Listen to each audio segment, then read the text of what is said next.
This time on GeekPod Blue. Warning, station is now code blue.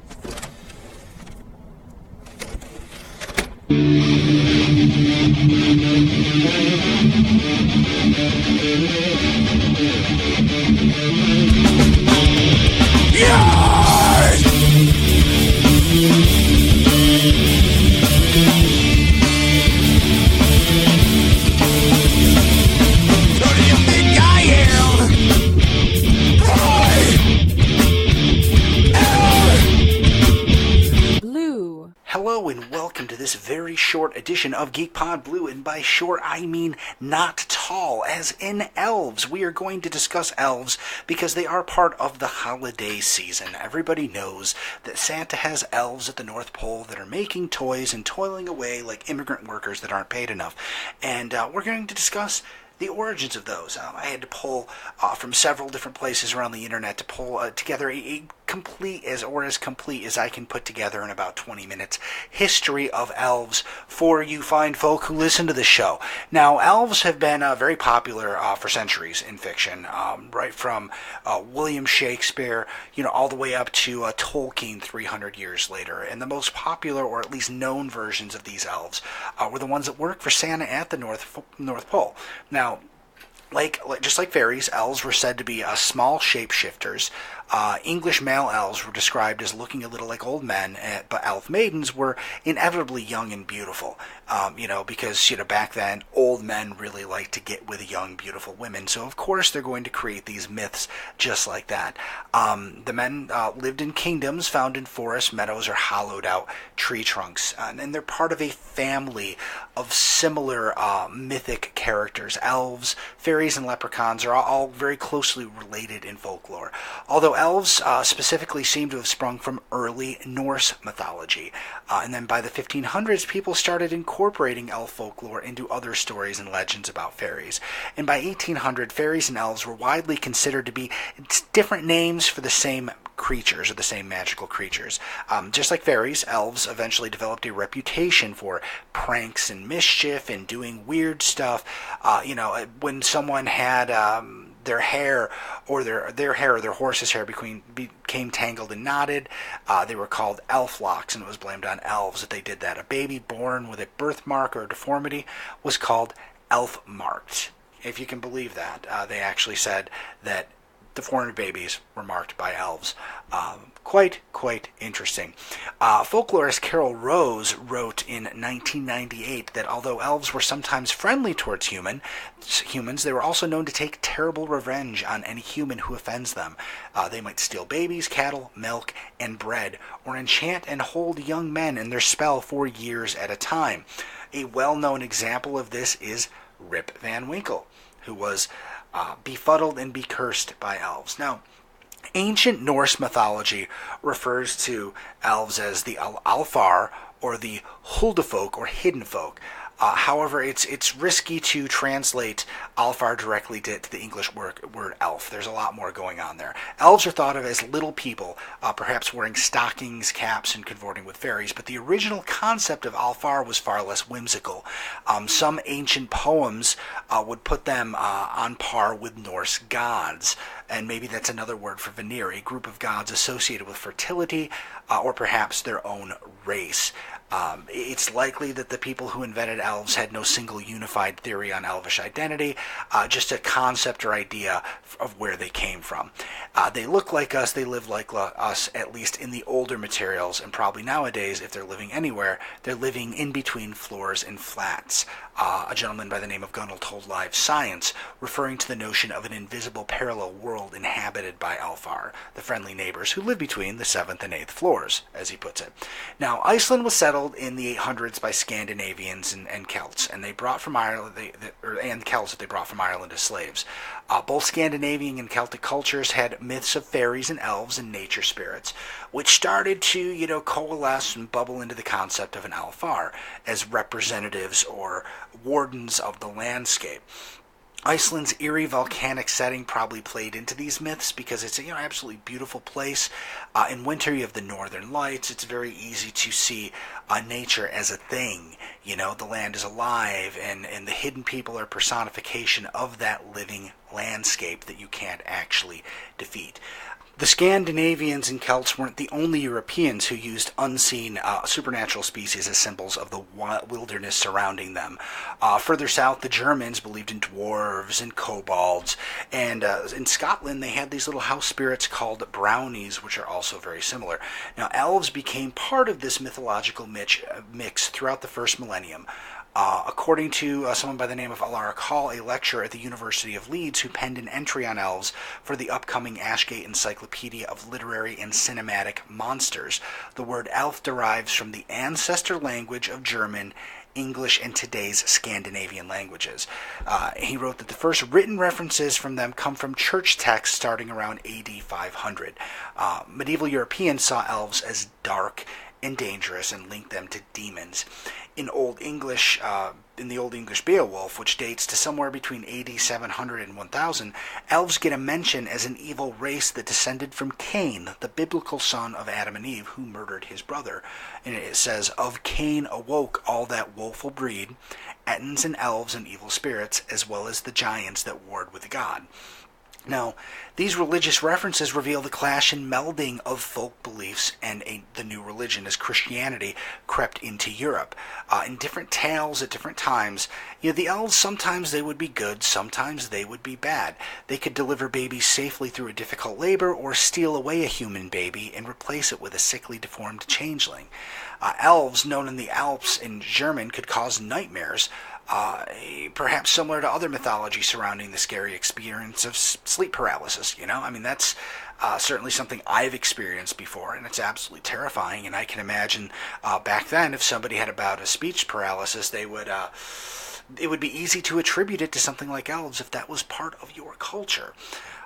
By William Shakespeare's day, elves had lost many of their malevolent undertones and kind of became a jokester or a trickster, kind of like Puck in A Midsummer Night's Dream. Now, if we're going to take elves from their very kind of dark and powerful beginnings and bring them up to speed to the modern day, we're going to have to talk about what happened to elves in that time. Now, as much as things like the modern Thanksgiving menu dates back to the 1800s. So do the U.S. Christmas traditions. The elves became linked to Santa Claus in the 1823 poem A Visit from St. Nicholas, which is better known today as The Night Before Christmas, and it refers to Santa as a jolly old elf. With the elf Christmas link established, the elf Christmas cartel beginning, other writers began to get creative with the idea. Now, in 1857, a magazine called Harper's Weekly published a poem which brought the images of elves in Santa's workshop to a T and brought it to the forefront of everybody's mind. It was called The Wonders of Santa Claus, and it included these lines.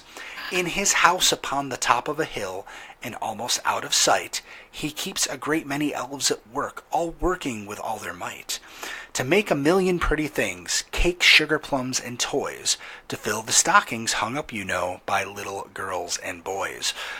Which, now you can see that this begins the whole idea of Santa and elves being part of Christmas together. Another influential magazine in 1873 had an illustration of the workshop of Santa Claus, and it showed Santa surrounded by toys and elves, and it had a caption that read, "Here we have an idea of the preparations that are made to supply the young folk with toys at Christmas time." An editorial in that same issue addressed the realities of toy making. They were not being made by magical elves, but by poor foreigners. Whole villages engage in the work, and the contractors every week in a year go round and gather together 6 days of work and pay for it. The idea caught on, and in 1922, Norman Rockwell, which everybody knows, except for you young kids, released a painting of an exhausted Santa surrounded by tiny, industrious elves, trying to get a dollhouse finished in time for Christmas. Also, a 1932 short by Disney called Santa's Workshop showed the bearded elves singing and prepping Santa's sleigh, brushing the reindeer teeth, and helping Santa with his naughty nice list. And one of the elves says, "Molly seems to be okay. She eats her spinach every day." And then said another one was not going to get presents and was on the naughty list because they didn't wash behind their ears. So this is where we get the modern day elves from. This is a complete creation by marketing, as we've talked about already, to make Christmas more than it was. And again, that doesn't bother me. I think that the current iteration of the Christmas myth is an awful lot of fun, and it's given us a lot of great stuff. I mean, we've had the misfit elf from the classic Rudolph the Red-Nosed Reindeer, as well as Will Ferrell in Elf. Which, interesting fact, I have never seen that movie, but I have had enough people quote it to me that I feel like I would recognize. I already know all the high points. It's just kind of ridiculous. Now, elves have, become part of our modern day tradition. Now, you have the elf on a shelf, which is a little creature that you're supposed to put on the shelf, and every day you're supposed to move it, and it's supposed to kind of get the kids, it brings the Christmas magic to their daily lives. It's not just waiting until December 25th for Santa to come. Now they've got something to look forward to every single day, as long as you remember to move the fucking elf. Because if you don't, then you're in trouble. You better have a backup plan, or otherwise you're going to be backpedaling very quickly. Now, modern Christmas tradition holds that there are tons of elves that work throughout the year at Santa's workshop, prepping all of these toys, getting his sleigh, getting everything ready for Christmas Eve. The idea of Santa overseeing a workforce of toy making is kind of a vision of American capitalism, and a lot of people believe that the elves do represent migrant workers. I certainly can't say that I disagree with that, but we're not going to get political in this episode about Santa Claus. Now, maybe the most interesting modern situation with elves has to do with the elves of Iceland. Now, it's only recently, now the elves have been confined to things like books and fairy tales, but in the past, people believed they were actual literal beings. And in Iceland, about half the residents believe in elf-like beings known as the Huldufolk, hidden people like we talked about before, or at least don't rule out their existence. Now, according to author D.L. Ashleyman in the book Folk and Fairy Tales, a handbook, there was a lady named Eve who was embarrassed that her children were dirty when God came to visit, so she hid them away and lied about their existence. God knew of her deceitfulness and proclaimed, "What man hides from God, God will hide from man." These children became the hidden folk of Iceland, who make their homes in the rocks. Now, the supernatural beliefs are so strong in Iceland that even road construction projects have been delayed or rerouted to avoid disturbing what they believe are the elves' homes. When projects aren't stopped by the residents at first, it seems like bad things happen and they're thwarted by the elves themselves.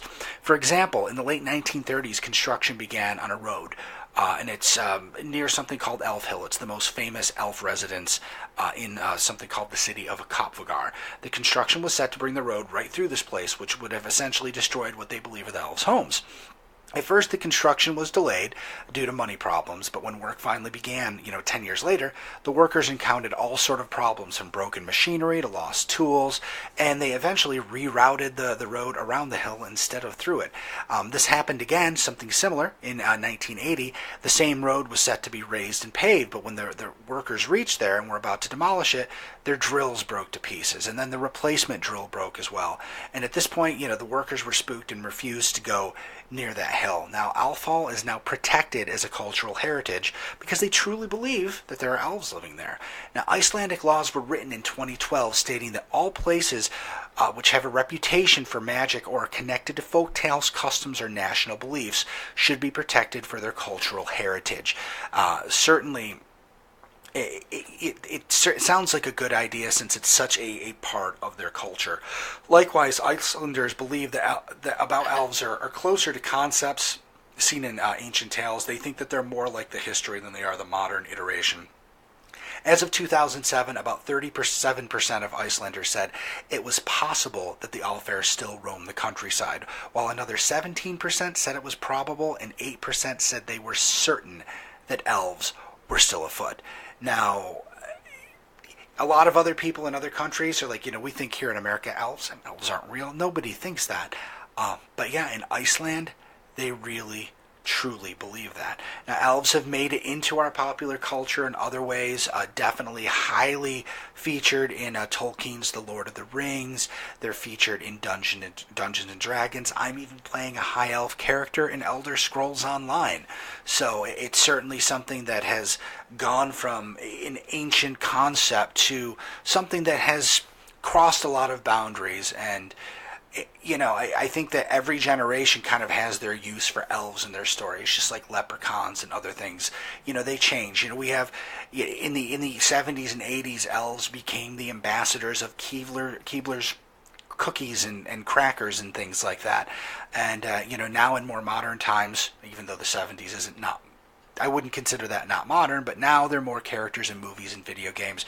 And, 50, 60 years from now, I think we'll see, the idea of elves incorporated into other things and other concepts. That's just how things work. That's how ideas transfer and how they grow from person to person, from generation to generation. They all take on the aspects of something else in the current climate. And that's going to... Oh, and again, like clockwork, there is Paul with our text message of the day. Let's see what he has to say. Text from Paul, text from Paul. Everybody loves to get a text from Paul. Text from Paul, text from Paul. Everybody loves to get a text from Paul. Show wins. And Paul says, on the 4th day of Christmas, my Hugh friend gave to me 4 tubes of Icy Hot for my football injuries.